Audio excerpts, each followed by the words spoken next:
Muy buenas tardes, queridos hermanos. Es una alegría poder estar nuevamente con todos ustedes, luego de un día hermoso. Los jóvenes tuvieron la oportunidad de estar bien en un hermosísimo lugar cedido por la comunidad, que ellos pudieran también tomar contacto con la palabra de Dios en esta extensa celebración donde hemos tratado, hemos orado al Señor, hemos intentado que Dios sea muy corazón de cada uno de los presentes para que motorice Él aquellas iniciativas y cambios que son necesarias en nuestra vida. ¿Sí? Vamos a buscar Segunda de Pedro, capítulo 3. Vamos a tener una lectura allí para comenzar juntos el desarrollo de lo que tenemos previsto para el día de hoy. Dice la palabra de Dios, capítulo 3, versículo 1. Amados, esta es la segunda carta que os escribo, y en ambas despierto con exhortación vuestro limpio entendimiento, para que tengáis memoria de las palabras que antes han sido dichas por los santos profetas. Note usted esta referencia histórica temporal. Antes. Y del mandamiento del Señor y Salvador dado por vuestros apóstoles. Sabiendo primero esto, que en los postreros días vendrán burladores, andando según sus propias concupiscencias, diciendo, ¿dónde está la promesa de su advenimiento? Porque desde el día en que los padres durmieron, todas las cosas permanecen así como desde el principio de la creación. Estos ignoran voluntariamente que en el tiempo antiguo fueron hechos por la palabra de Dios los cielos y también la tierra, que vienen del agua y por el agua subsiste. Por lo cual el mundo de entonces pereció anegado en agua. Pero los cielos y la tierra que existen ahora están reservados por la misma palabra, guardados para el fuego en el día del juicio y de la perdición de los hombres impíos. Mas, oh amados, no ignoréis esto, que para el Señor un día es como 1000 años y 1000 años como un día. El Señor no retarda su promesa, según algunos la tienen por tardanza, sino que es paciente para con nosotros, no queriendo que ninguno perezca, sino que todos procedan al arrepentimiento. Hasta allí en la lectura de la Santa Palabra de Dios. Pido a Dios añadir su bendición para que podamos explicarla en este ratito que tenemos juntos. Hemos titulado a esta parte, insistir en lo que es bueno. Es importante que nosotros desarrollemos este hábito de tratar de repetir aquellas cosas que son buenas. Podríamos hacer una larga enumeración de cosas que son buenas. Tal vez a los efectos ilustrativos mostramos tan solo algunas. Pues bien, un esposo que ama a su esposa y la respeta es algo bueno.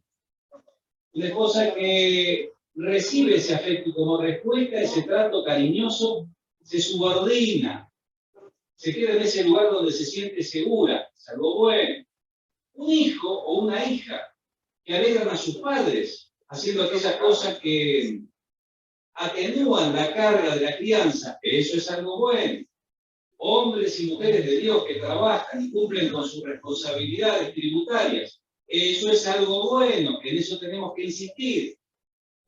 Hombres y mujeres de Dios que como ciudadanos se involucran en la defensa de principios que mandan de la Sagrada Escritura, eso es bueno, en eso hay que insistir. Todos los cristianos que se abocan al estudio de la Escritura para aprender mejor cómo es Jesús, eso es bueno. En eso hay que insistir. Tenemos que insistir en todo lo que es bueno. Pedro estimula el recuerdo de los cristianos de su tiempo. Lo hace para que vuelvan a pensar en los dichos de los profetas y los mandamientos del Señor, en donde se anticipan los hechos que sucederán. Principalmente la puesta en duda de la segunda venida de Cristo. Hay algunos que dudan en este hecho y están, diríamos, muy cómodos con su comportamiento, lejos del propósito y el plan de Dios. negadores de la creación por parte de Dios de todo, de los cielos, también de la tierra, y también del diluvio universal, y cómo no, del juicio y la perdición de los impíos por venir. Pedro llama la atención de sus lectores sobre el concepto divino del tiempo, afirmando que lo que nosotros llamamos tardanza, cierta licencia nosotros decimos Dios, lo llama ciencia. Nosotros pensamos desde aquí del mundo que las cosas no van evolucionando de acuerdo a nuestras preferencias, sin embargo Dios es paciente para con todos, no queriendo que ninguno proceda al arrepentimiento. ¿Cómo le llamamos a eso? A eso le llamamos paciencia, y en un sentido tolerancia, aquella que puede tener el increado con nuestras actitudes aquí en la tierra y en el tiempo. Pedro estimula el recuerdo de los cristianos de su tiempo. Dice, en ambas despierto con exhortación por el limpio el pecado. Es importante que de tanto en tanto nosotros repasemos las cosas aprendidas, que nos sometamos a este trabajo de volver a leer y releer aquellas partes de la Escritura que impactaron nuestra vida tiempo atrás. Tenemos que exponernos a esta influencia que produce el Santo cuando aclara partes oscuras, cosas que no logramos entender a través de nuestra mente finita, para que logremos entonces descubrir o redescubrir cosas aún más profundas. Despierto, estimular los sentimientos con las acciones. Concebido como despertar a una persona del sueño.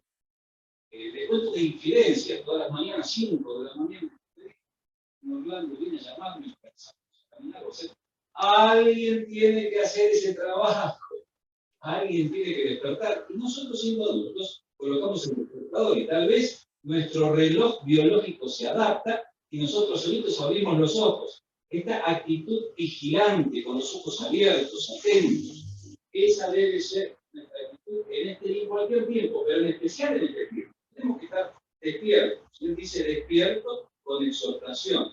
La palabra exhortación, con una forma muy característica de recordar, para ayudar y estimular a alguien.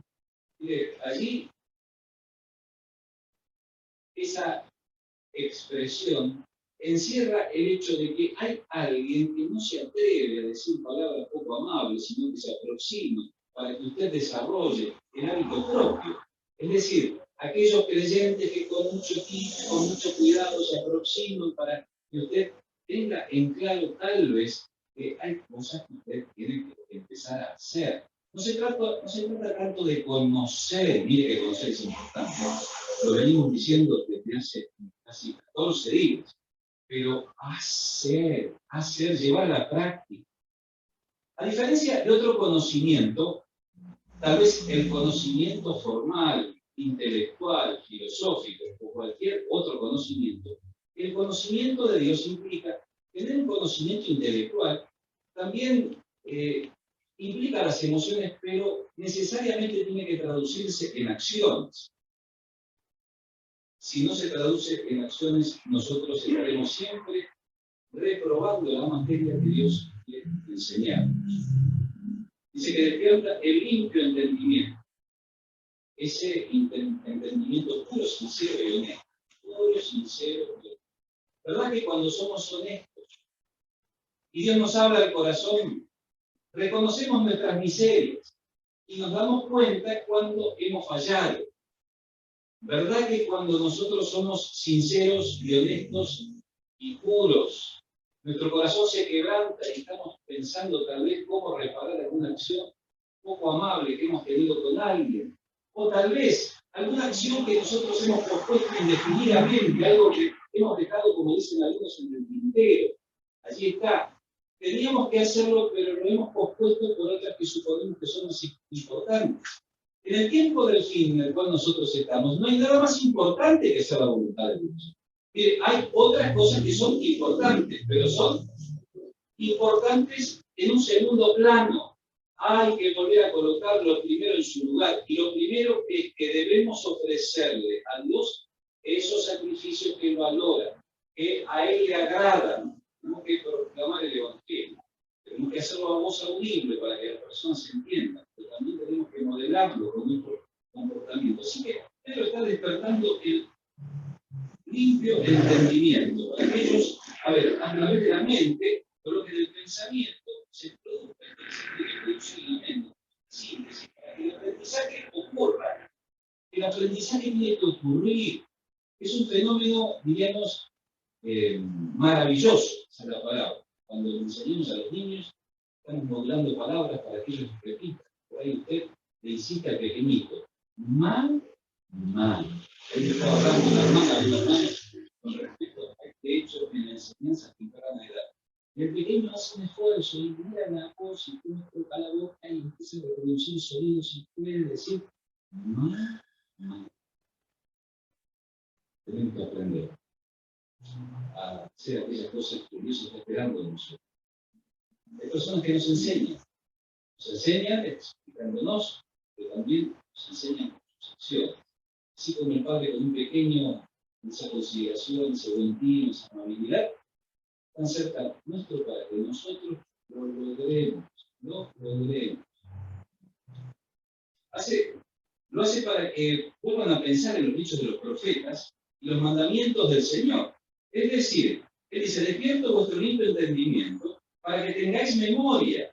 Es decir, está preparando el escenario para que la persona pueda aplicar su mente a este imaginario viaje al pasado, para detenerse en lo que los profetas dijeron. Para que podáis recordar, acordarse de aquellas cosas que fueron dichas antes, que fueron predichas, que se dijeron con anterioridad. Acá hay algo importante. Dios no necesita improvisar absolutamente nada. Mire, es un Dios de orden. Su propósito debe cumplirse. A veces nosotros confrontamos con la voluntad de Dios y estamos un poquito alejados de su propósito. Cuando sentimos pesar en nuestro corazón y el Espíritu Santo nos devuelve una imagen de aquello que hemos hecho, que ha distorsionado nuestro propósito y nos ha sacado de rumbo, volvemos a colocarnos en dirección y nuestro corazón empieza a sentir satisfacción. Estamos en la dirección correcta. Tenemos que verificar a diario el rumbo individual y personal, si las cosas que estamos haciendo están alineadas. Aquello que fue dicho antes, para nuestro bien.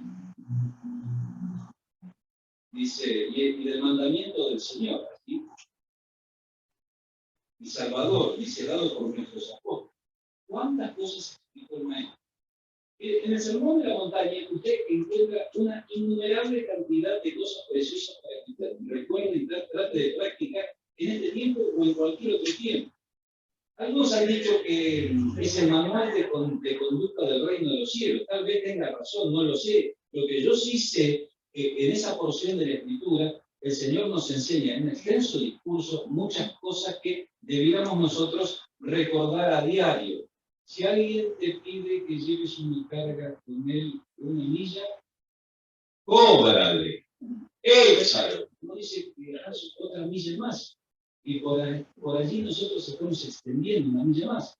Si alguien te pide el vestido, dale también la capa. Mire, lo que está pidiendo allí el Señor a los orientales es que se desprendan del vestido más valioso, más costoso, que les permite abrigarse durante la noche.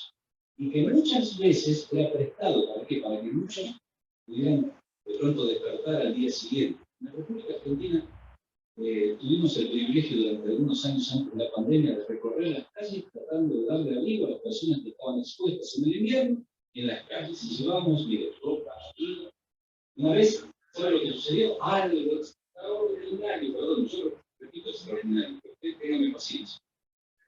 Los hermanos agarraron y dijeron, sí, ¿por qué no hacemos una colecta? Santificarme y juntarme un poquito de dinero cada uno. Y una persona puede hacer la gestión. 150 mantas compraron. 150 mantas nuevas. Usted la miraba, olor a nuevo. Coloridas, lindas. Finitas pero lindas, ¿no? Modestas pero agradables. Y allí los hermanos en la calle, las personas que estaban acostadas en el suelo, dándole mantas algo caliente para que pudieran superar la noche. Y para mí esto tiene un doble valor porque me trae al recuerdo algo que me avergüenza. ¿Qué quiere que yo le cuente algo que me avergüenza? ¿Quiere que le cuente? Digan así, no. Sí, me dice, no, Dios, algo que me avergüenza. Pues durante muchos años fui uno de los 3 jefes que supervisamos las actividades nocturnas del personal de mantenimiento en la red de subterráneos en el ferrocarril Urquiza. Entonces circulábamos por toda la red con un vehículo. En la noche, sin ningún otro vehículo, andábamos muy rápido, de un lugar al otro. Rapidísimo. Siempre cuidándonos. No nos llevábamos ningún semáforo por delante, siempre cuidábamos ese tipo de detalles. Llegamos a una estación terminal, la estación Confín. Y así convergen varias líneas del ferrocarril y una terminal de subterráneo que es una terminal de combinación. Y es muy grande y es cálido. Y el túnel del subte sube temperatura, sube calor. En ese lugar muchas personas se estaban a dormir en sus colchones. Entonces, una noche yo pasé por allí y estaba muy ocupado. Tenía muchas cosas para hacer para mis jefes. Entonces miré a la derecha, miré a la izquierda, vi a las personas de la calle. Sabía que venían un grupo de estudiantes universitarios a través de su de caliente.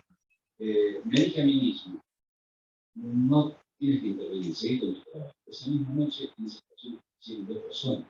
Uno quedó la carga profunda en el alma de que pude haber hecho algo, tenía los recursos, tenía un vehículo, podía haber dado órdenes a mi personal, si era algo, personas que estaban allí viviendo a la intemperie, pero en una estación del tren no tuvieron ningún inconveniente. Siento mucho pesar, siento mucha vergüenza, mucha tristeza por esto que no pude hacer, o no quise hacer, no me di cuenta. Tenemos que insistir en hacer las cosas buenas. Mire, si usted no insiste, después usted va guardando recuerdos como el que yo le acabo de contar, que de vez en cuando emergen, la mente consciente, en este caso para ilustrar una porción de la Biblia, para que usted saque una enseñanza. Haga aquello que el Espíritu Santo le dice. Cuando hay alguien necesitado, ayúdelo. Hace un rato pasamos por un lugar en donde había personas que, digamos, están involucradas en, sería una estructura, diríamos, para pedir dádivas. No, están organizados para pedir. Bueno, a veces no sentimos el impulso de ayudar en tales circunstancias. Por alguna razón el Espíritu Santo nos dice, mira, nunca así. Nos orienta en otra dirección. Tenemos en la palabra considerada por los profetas en cuanto a la anticipación del futuro y los mandamientos, las órdenes precisas que el Señor nos dio. ¿Y cuántas más? Mire, cuando nos enseñó a orar, ¿usted recuerda que nos enseñó a orar? Padre nuestro que estás en los cielos, santificado sea tu nombre. Pero a veces nosotros vivimos una vida tan deprisa que no repasamos que Él nos instruyó cómo tenemos que llevar una plegaria al cielo, cuáles son aquellas partes indispensables de la oración, y cómo le colocamos, digamos, la dirección. Es a Dios habilitado por la potencia que el Espíritu Santo coloca en nosotros, pero en mérito a lo que el Señor Jesucristo hizo. Por eso decimos, en el nombre del Señor Jesús nos enseñó. Nuestro Padre nos enseñó cómo hacerlo. Dice que todo esto también lo hemos recibido porque los apóstoles extendieron aquellas cosas que en el relato evangélico no estaban contenidas. Sus vivencias con respecto a lo que aconteció. En donde se anticipan los hechos que sucederán. Mire lo que dice el versículo número 3. Sabiendo primero esto, que en los posteriores días tendrán burladores, andando según sus propias concupiscencias. Así que la Escritura tiene esta particularidad, anticipa. Usted en el presente día puede certificar de que esto es así. Yo también les vemos, sabemos quiénes son. Podemos de pronto descubrir en su discurso y en su comportamiento que cubren este perfil o este temperamento que está descrito. Hemos logrado, a través de la observación de los sentidos, reconocer. Dice, esto tiene que estar en un primer lugar, antes de otras cosas. Dice, esto usted téngalo bien presente. antes de avanzar en cualquier otro conocimiento. Es como si Pedro supiera, alguien le contó, o él está incluyendo, en esa relación de los judíos y de los creyentes gentiles, de los creyentes judíos en aquellas ciudades lejos de Jerusalén, estaban siendo abordados por personas que los confundían. Entonces le dice, mira, ten cuidado, ten bien presente, coloca esto con una prioridad. Tendrán algunos que se burlarán. Dice, andando en sus propias concupiscencias. Mira la palabra allí, burlador. Es alguien que se burla o mofa o trata algo con desprecio, grita con escarnio. ¿Me han gritado con escarnio? ¿Me han tratado con desprecio? ¿Verdad que en alguna oportunidad lo han tratado a usted con escarnio? Escarnio es claro, de una manera, digamos, despiadada, con ironía. En el momento menos oportuno, incluso en presencia de los sentidos, esa expresión de llanto, lo descalifica. Y esto es una persona, mira, o algo para herir lo que usted piensa de usted mismo. Pero como nosotros nos estimamos con la estima, Dios nos ha dicho que nosotros tenemos que tener, ninguno tiene una santa estima de sí, de la que deba tener, nosotros nos reconocemos como hijos de Dios. Tiene que reconocerse como. No tiene que pensar que tan solo es alguien más, una persona entre medio de tantas otras, como que es solamente un ciudadano de esta tierra. Nosotros no somos tan solo personas que transitamos este mundo, tenemos esta identidad espiritual. Podemos circular por el mundo, por el cosmos organizado, pero tenemos un lugar maravilloso en los cielos. Podemos interactuar con lo eterno mientras estamos en el tiempo. ¿Quién puede hacer esto? Mire, esto es algo que Dios nos ha permitido a los cristianos. Nosotros podemos estar orando a Dios que está en la eternidad y consumiendo nuestro tiempo aquí en el mundo. Podemos estar haciendo bienes a las personas que tienen necesidades en el tiempo y en el cuerpo, mientras Dios está complacido en la eternidad, observando en la escena terrestre lo que sucede. Y se goza y se llena de alegría cuando esto sucede. Estos burladores que vienen según sus propias concupiscencias. Mire, acá está un poquito más extendido el significado, pero hemos mencionado muchas oportunidades. Deseo, lujuria, deseo desmedido y autoindulgente. Es un deseo desmedido y autoindulgente. A pesar de los cristianos, cuando atravesamos alguna frustración o por alguna razón familiar, ingresamos en el territorio fronterizo de alguna crisis emocional, de alguna depresión. ¿Sí? Cuando eso transcurre, tenemos que aferrarnos. Mire, si usted sabe de algún hermano que está atravesando una situación como esta, la que yo le acabo de decir, aproxímese. Porque ese es el territorio, esa es la circunstancia que Satanás aprovecha para arrastrar a las personas a sus prácticas pasadas. Para algunos, la lujuria. Hay que tener cuidado y hay que salir en ayuda de aquellos hermanos nuestros que están pasando momentos no gratos, estar acompañándoles. Principalmente la puesta en duda de la segunda venida de Cristo. Y sigue siendo dónde está la promesa de su advenimiento. Porque desde el día en que los padres durmieron, todas las cosas permanecen así, como desde el principio de la creación. Indudablemente esta es una expresión irónica. Hay alguien que está descalificando la expectativa de los cristianos. Esos hombres que estaban en las cercanías de Turquía, cuando se veían acorralados, digamos, recurrían a esta expresión esperanzadora y algunos les decían, pero no llegó, mira, las cosas siguen igual, no fíjate. Las personas descreen de que se va a producir el rapto. Descreen de que se va a producir el rapto, pero en las líneas aéreas se aseguran de que, bueno, los oficiales tengan un suboficial o un segundo al mando que no sea cristiano. Preguntan si son o no son cristianos. Es decir, ¿creen o no creen? Ajá. Descreen de los acontecimientos apocalípticos que encontramos detallados, descritos en la Sagrada Escritura. Pero los grandes personajes, por ejemplo, este señor tiene un avión con el cual pretende sortear el apocalipsis. Ah, mire usted, no cree, pero cree o no cree, sabe o no sabe. ¿Lo hace por una mera previsión o supone que las cosas están encaminadas a una destrucción inminente? ¿Dónde está la promesa de tu advenimiento, de tu venida, de tu presencia? La Iglesia espera un acontecimiento único. Estamos esperando que el Señor venga a buscarnos, para encontrarnos con Él en el aire. Los muertos en Cristo resucitarán primero, y luego los que durmieron. Los muertos en Cristo resucitarán primero, y luego los que vivimos. Seremos arrebatados con Él en el aire. Miren, cosa tan sublime. Algo tan bueno, una promesa dicha en la cual nosotros podemos disponer nuestra confianza. Nunca el Señor Jesús dijo una mentira. Nunca Dios propuso un anuncio en el Antiguo Testamento que no se cumpliera en algún punto en la historia. Hay cosas que faltan cumplirse, probablemente, no para el rapto de la Iglesia.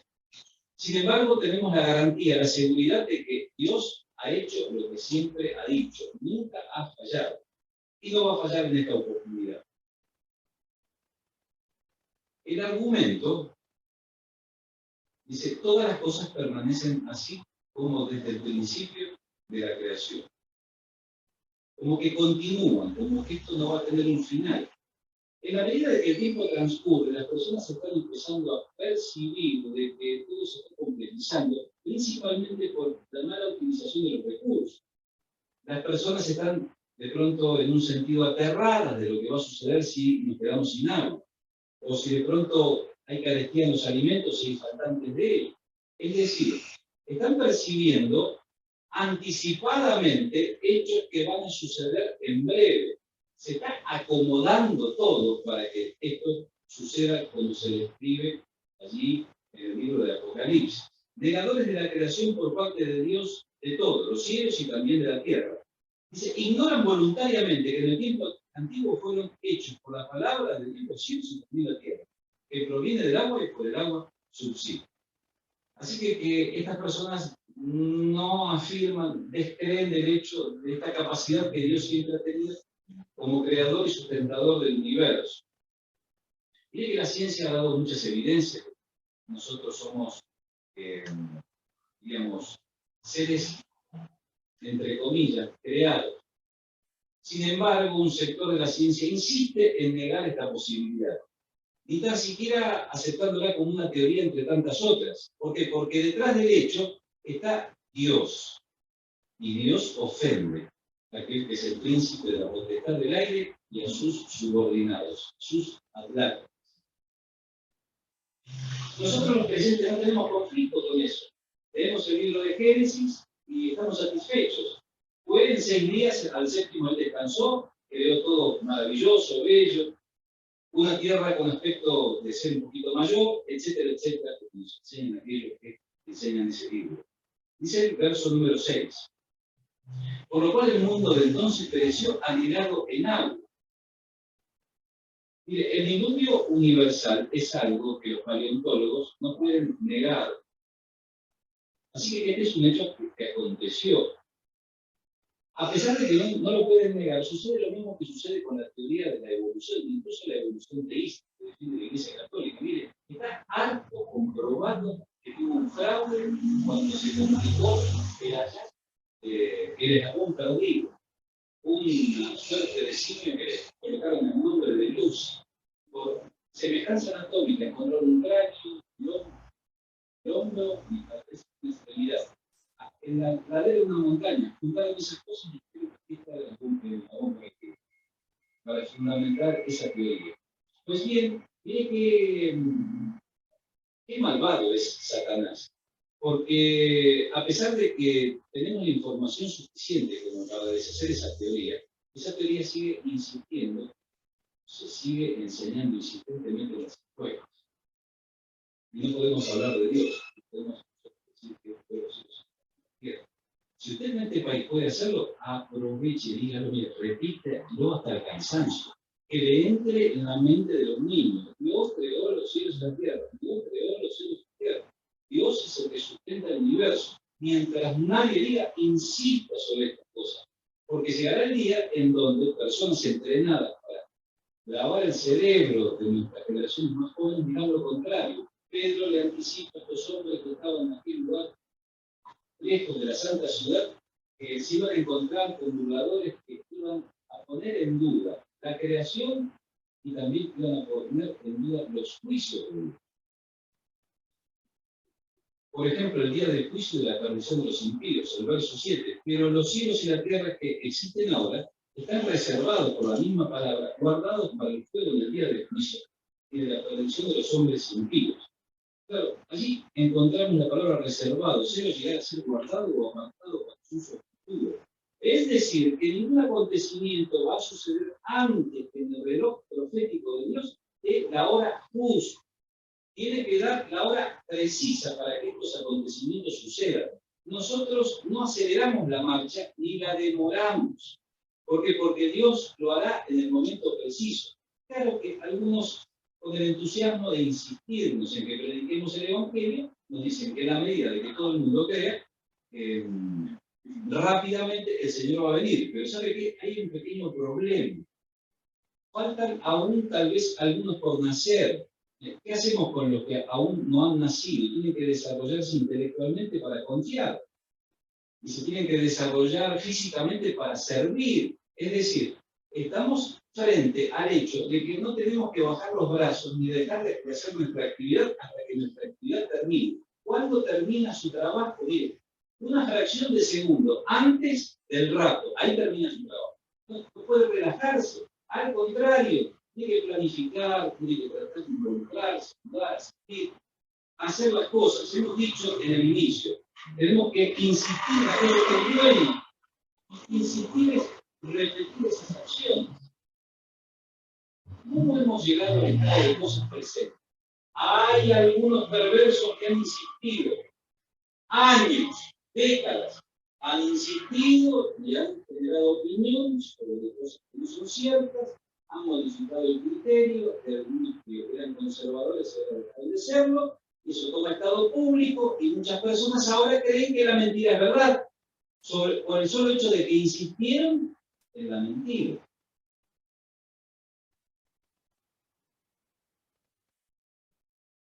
Es tremendo el juicio del gran trono blanco. Es tremendo cuando sean deshechos los hijos de la tierra, surja de las cenizas del mundo que fue, la tierra no ve los cielos nuevos. Al final de todo el plan y el propósito de Dios. Al final. Pero usted se viene un poquito antes y está el milenio. Se viene un poquito antes y está la gran tribulación, 2 periodos de 3 años y medio, 7 en total. Y está antes, casi en el inicio, y allí está el rapto de la iglesia. ¿Dónde está usted? Usted está esperando que eso suceda antes de todos los demás acontecimientos. Ahora, Pedro les está escribiendo entrelazadamente a creyentes judíos y a creyentes gentiles. Y le presenta así, de esta forma, una profecía casi, diríamos, combinada. Hay que tratar de estudiarla por partes. Hay hombres de Dios que hacen esto con gran capacidad. Pedro llama la atención de sus lectores sobre el concepto divino del tiempo. Mas, oh amados, no ignoréis esto. Mire, no puede pasar desapercibido ni inadvertido. Podemos fracasar en reconocer esto. Tenemos que comprenderlo muy bien. Esta cosa se encierra esta palabra. No ignoréis. A veces nosotros ignoramos el hecho de que Dios es Dios y que Él es eterno. Cuando Dios llama, llama. Ese llamado en la eternidad. A mí me llamó siendo muy pequeño. Y yo me evolucioné, me desarrollé, pasado el tiempo, pero el llamado estaba allí, era un hecho concreto, estaba allí. El momento en que no pudimos más y tuvimos que responder a ese llamado, a esa voz autoritativa de Dios, a través de una innumerable cantidad de recursos que Él puso a nuestra disposición. El primero de todos, su palabra. El segundo, las autoridades de la iglesia. El tercero, los miembros de la congregación que estaban empatizando con esta iniciativa. No podemos ignorar que para el Señor un día es como 1000 años y 1000 años como un día. ¿Cómo nosotros vamos a estar suponiendo que Dios no hace las cosas en tiempo y en forma, o que Él no es todo lo bondadoso que la Escritura dice, o que Él llega tarde a algún lugar?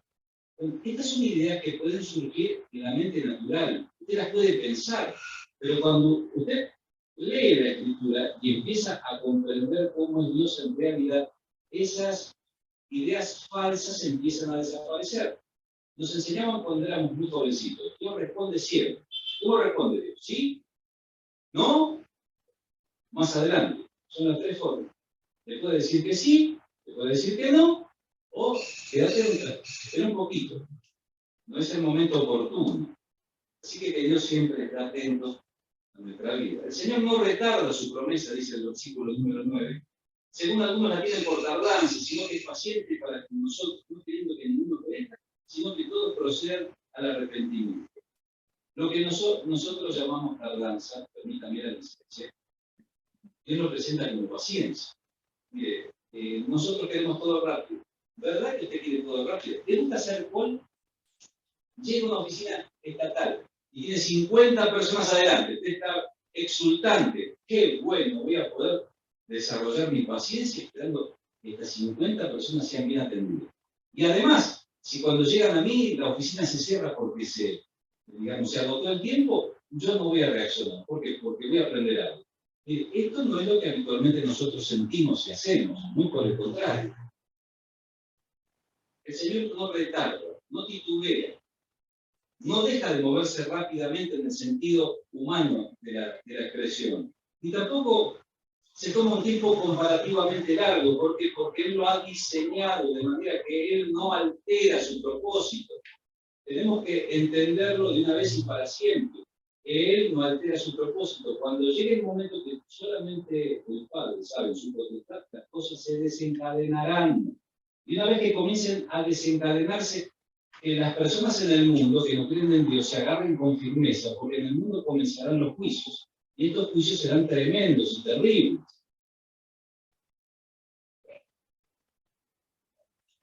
Cuando estas personas eran burladores, que vivían de acuerdo a sus sentimientos perversos, se aproximaban a los creyentes, las expresiones de burla los hacían sentir mal y a veces los conmovían en su esperanza y en su confianza en Dios. Por eso Pedro les escribe para que ellos puedan restablecer el buen ánimo, restablecer la armonía, para poder esperar a Dios, que siempre ha cumplido lo que ha dicho. Así que Pedro está empeñado en que estos creyentes aprovechen al máximo el tiempo que Dios les ha brindado. Lógicamente, es un tiempo difícil. El tiempo que tiene a todos es un tiempo difícil. El tiempo que me ha tocado a mí también. Pienso en el tiempo que le tocará a mis nietos. Si yo tengo que partir a la eternidad, va a ser más difícil que el tiempo en el cual yo he vivido. Hay dos alternativas. Logran torcerle la voluntad a las generaciones venideras. Los transforman en creyentes débiles que no leen la Escritura, o emerge una voluntad renovada de parte de los mayores para atesorar la palabra y comunicarla a las generaciones que vienen, para que desarrollen una confianza renovada en Dios, para que vuelvan a tener ese sentimiento que caracterizó a las generaciones de cristianos a través de toda la historia, indistintamente de su edad. El Nuevo Testamento menciona algunas cosas con respecto a que tenemos que insistir.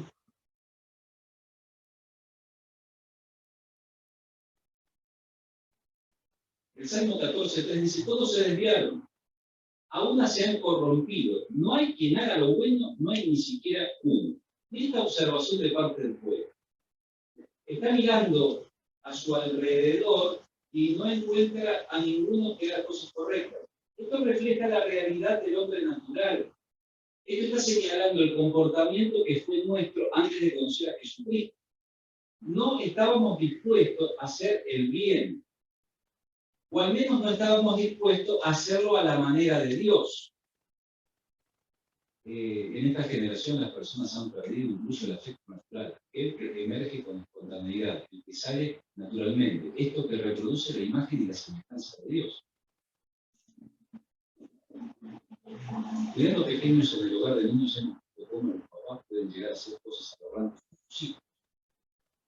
¿Dónde quedó el afecto natural? Eso es lo que pasó. ¿Qué produjo en ellos que se comportaran como animales con sus seres queridos? ¿Qué lo produjo? Mire, yo le puedo hablar de papás que de pronto embargados por una situación que no pudieron manejar, fueron guerras, y castigaron con violencia a su hija adolescente, porque no podían tenerlo. Bueno, hice alguna causa judicial. Puedo hablar de algunos padres que tuvieron relaciones sexuales con su hija y concibieron, y ahora el abuelo, el padre, concibieron. ¿Qué pasó en la mente de esa jovencita? Perdió la noción. Ataques de epilepsia. Y lo peor de todo, perdió el bebé y no saben qué condición. Habrá perdido la salud, estaban asesinados. No saben respetar. Cuando se mira la escena de la tierra, empatizamos con el profeta Oseas, que dice: perjurar, mentir, matar. Dice: en la tierra abundan. Es una cosa que sucede a menudo. Hay tantas cosas feas. Dice Salmo 53, 3. Cada uno se había vuelto atrás, todos se ven corrompidos. Insiste, no hay quien haga lo bueno, no hay ni siquiera uno. Pero la primera parte del versículo dice: se han vuelto atrás y se corrompieron. Las personas en el mundo se volvieron atrás del propósito inicial que Dios tuvo para ellos. Ahora, esto que es algo traumático para las personas en general, es una tragedia si sucede en la vida de un creyente. Un creyente que vuelve hacia atrás, un creyente que vuelve a las prácticas pasadas, uno que se olvida, que tiene que insistir no en las cosas malas, sino en aquellas que son buenas.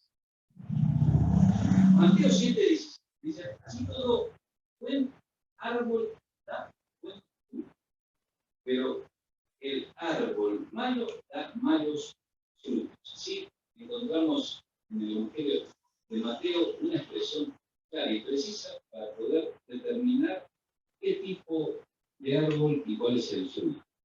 Si lo pudiéramos decir de otra forma más simple, usted puede llegar a identificar si una persona, por las consecuencias de su conducta, es o no es un hijo de Dios.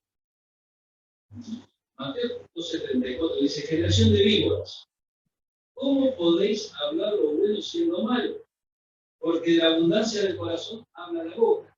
Bien, el Señor señala a los religiosos de aquel tiempo